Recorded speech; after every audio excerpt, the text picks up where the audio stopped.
Welcome to the Licata Group Real Estate Showcase. We're here at the Keller Williams Capital Properties Studio in Stafford, Virginia. The Licata Group is your team of real estate advisors. Here with me today are two of my teammates and colleagues, Jazmine Ruby, our Client Services Manager, and Michele Bowen, our Listing Manager.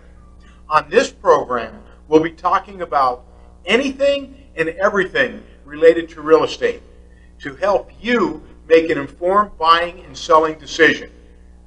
On today's show, Jazmine, Michele, and I will discuss the importance of first impressions when selling your home, particularly landscaping, staging your home for photographs, and marketing your home. Almost all people looking for a house or any property are turned on or off by the first sight when they pull in their driveway. In fact, it starts when they're looking on the internet. Michele, what are some very easy and inexpensive ways to enhance your home's curb appeal so you can get the most money in the least amount of days on the market? Actually, John, based on recommendations from Tim Bettendorf of Bettendorf Landscaping, flower beds need to be clean and look well maintained. Any weeds need to be pulled and fresh mulch applied. Also, you'll need to remove sticks, any debris, and low-hanging branches. Also, you'll need to keep bushes trimmed as an item most homeowners overlook. Now remember, the most important time to trim 90% of shrubs is early spring or late winter. So, if you're getting ready to put your house on the market this spring, start thinking about trimming that needs to be done. Another thing is to tidy up the yard. Any items that may be an eyesore need to be moved or put away. Repair or fix items that are visible from the street. Some things may be repairing loose shutters, siding, things of that nature. Also, keep the yard free of leaves and keep the grass mowed during the warm months. Most important, keep up with these items while your house is on the market. Don't do them once and not maintain. I can tell you, Michele, that in my experience in working with buyers, that often you go to the house, they've seen it online, and before they even get in the door, they're disappointed, and they're shutting that house down real quickly. Jazmine, what are some things that you've experienced to help market the home or to give better impressions? Something that I can think of that I don't recall hearing you mention, Michele, is cleaning gutters out. Something that comes up a lot, especially if a home does go under contract. There's little items like that you can take care of ahead of time, just like you mentioned. Painting, the sidings, if there's any sidings messed up, sometimes they recommend that being done anyways. You know, it's funny you mention that. We've had a lot of rain here in central Virginia and Virginia, and in about a week or so, I was showing a home, and the gutters hadn't been cleaned, and it was pouring, and it was just overflowing from the gutters. And the client noticed that. Right away, that's a big one. Yeah, for sure.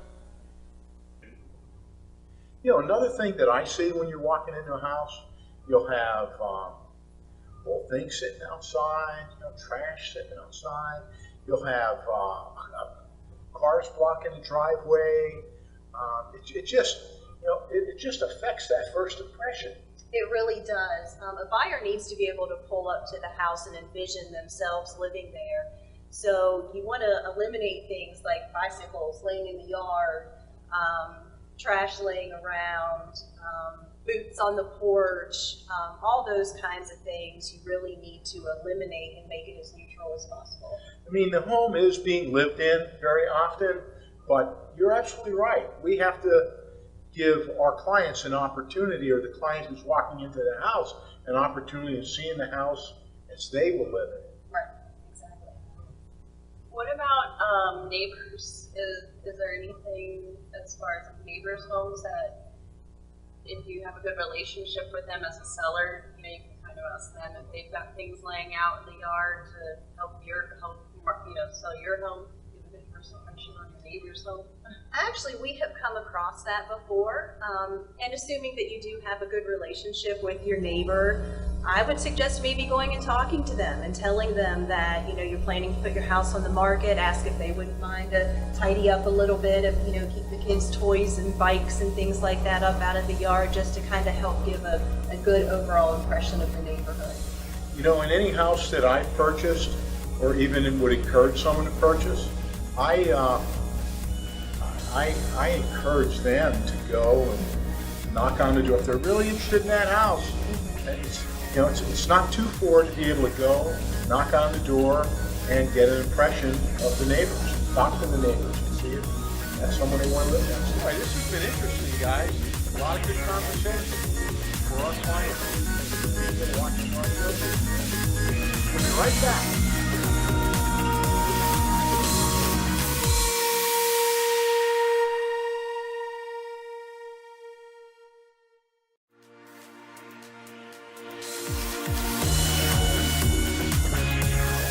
Welcome back to the Licata Group Real Estate Showcase. And now we're going to talk about the importance of preparing your home for the market. The old saying, you only have one chance to make a good first impression, really does speak volumes in the real estate industry. Preparing a house for sale, or staging as we call it, is the process of presenting your home in its best possible condition for buyers, which means the overall presentation needs to appeal to the broadest pool of buyers, not your own personal decorating style. You will need to stick to neutral, depersonalized, and decluttered spaces. To put your best foot forward, it's time for a good deep cleaning. I would recommend shampooing the carpets, dusting, cleaning the light fixtures. How often do we overlook those ceiling fan blades? Organizing cabinets, washing away the fingerprints from windows and smudges from the mirrors. Remove those knickknacks from the shelves, eliminate excessive wall hangings, and clean or paint the walls for a fresh look. It is imperative that you eliminate the clutter to make your home feel spacious. Clear off the vanity, take up those small area rugs, hide the unattractive trash cans and laundry baskets, and toss the remotes in a drawer. In the kitchen, be sure to clear off the counters of all the kitchen gadgets, the coffee cups, dish soap, and such. These types of things will only serve as a distraction to a buyer, and you want them to see how magnificent your home really is, not wonder if there's enough space. You want your home to look accommodating and inviting to a buyer, whether they're looking at the professional photos online or if they're looking at the house in person. In today's world, 95% of the search starts online. Your goal is to create an emotion when a buyer sees your house. This is where that first impression comes into play. You want a buyer to immediately think, oh wow, I want to live here. To help achieve this reaction, there's some simple steps to follow. You will need to turn on all the overhead lights and lamps. Open up all of the drapes to create a bright and airy feel. Nobody is enticed by dark and gloomy. I would suggest quietly playing some relaxing music in the background. Infuse the home with a mild, comforting scent, such as vanilla or maybe some pumpkin spice. If it is seasonally appropriate, light the fireplace. It will provide a warm and cozy atmosphere. See how I've painted a picture for you and created a pleasant emotion? Now all that is left to do is wait for multiple offers to start rolling in. You want me to? So Michelle, one of the things that I find, and I really realize when I'm setting up a buyer showing, is it's when you have your house on the market, there's never a good time to show it. It's always, not always, but it's often inconvenient. So what I would suggest to the sellers is to always keep your home within about 15 minutes of being ready. So if you are doing the dishes, it gives you some chance to clean up, get ready to put the best foot forward. Right. And then if we put it in that tone, it's not as scary to the seller. And ultimately, you never know who's going to buy that home. It could be the first person who sat inside or the 50th person to sell it. You always want to make a great first impression. That's right. And if you go ahead and do some of the groundwork ahead of time, then it's just, again, just like with outside, it's only a maintenance thing. Great advice, Michelle. We'll be right back.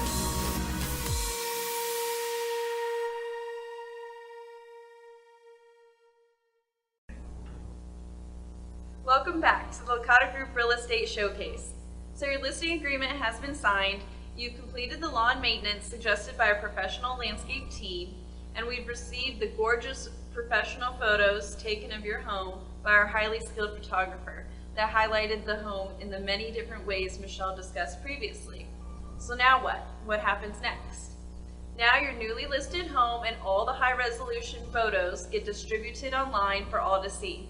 Over 20 years ago, we would have simply put an ad in the real estate section of your local newspaper and added the listing to the MLS, the multiple listing service. Now, as Michelle mentioned, more than 95% of listings are sold from finding a home through an online service, social media, or a website like our Licata Group websites. There are many different advertising platforms that the Licata Group utilizes to sell your home. Being a Keller Williams company, once our listings go live in the Bright MLS system, they are automatically fed to the Keller Williams listing service. They are then uploaded to all our social media platforms, including Facebook, Instagram, YouTube, Twitter, and LinkedIn. We use certain keywords that help optimize and increase the chances of your home for sale popping up when someone searches for a home to buy online. We create colorful and informative flyers featuring your home when an open house is scheduled and post the open house information throughout the social media accounts as mentioned before and on multiple real estate Facebook groups for maximum exposure.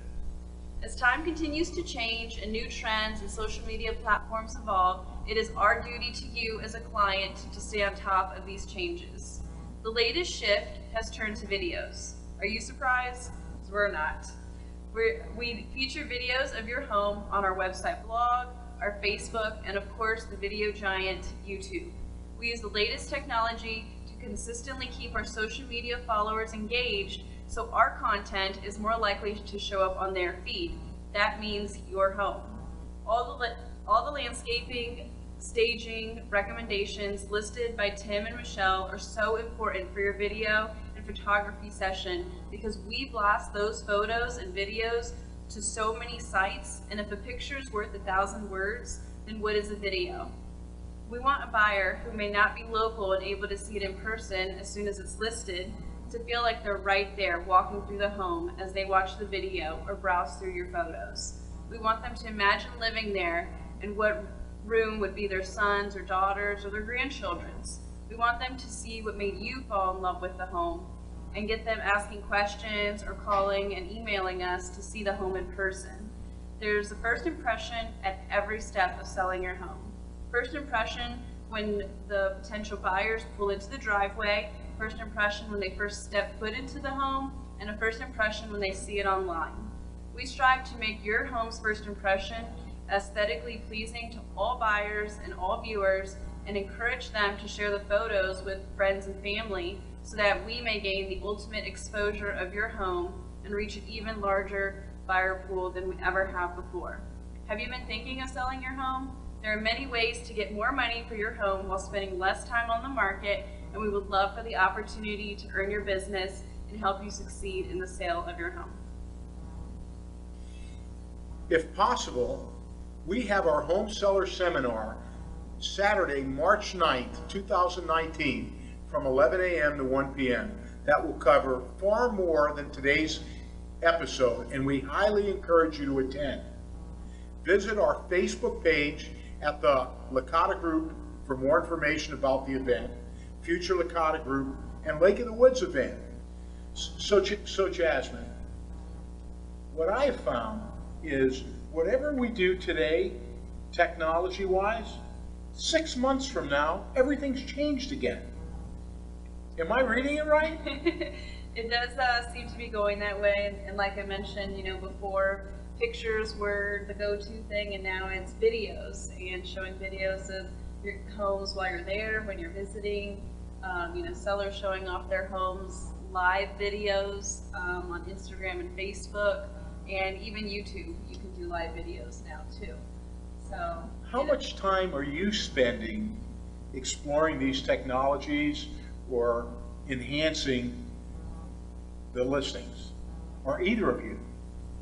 For technology-wise, I do get to spend about an hour or two a day reading through different articles that we are subscribed to as real estate advisors. That tells you the latest trends for buying homes online, the latest trends, for how to sell your home. So I do get to spend quite a bit of time to read and learn about the different ways to keep up with everything. Michelle, can you add something? It's a very lengthy process, a very detailed process from beginning to end. It does take our entire team to master that. Everybody puts forth and produces an excellent outcome. It's something that we all do every day. We take a lot of pride in that, and we're very serious about making sure that everything is 100%. Now it's the time for the part of the show we call Questions, John's Mailbag. Our first question comes from Erica S. from Louisa, Virginia. Does it make a difference to buyers if I'm trying to sell my home and I paint the front door? What do you think about that, Michelle? Well, actually, we do see people do this, and it does make a difference. It makes the home fresh. It can add an overall curb appeal, if done correctly. Also, you'll want to check with your HOA to see what the guidelines are first. Very interesting. Question 2 comes from Jim G. of Culpeper, Virginia. What are some questions I should ask an agent before listing my home with them? Well, there are a bunch of them. How long do homes take to sell in this neighborhood? What should I price it to get an offer? What should it sell for? And how long, if I price it at that, how long should it take to sell? That wraps up today's program. Thank you for watching. See you next time.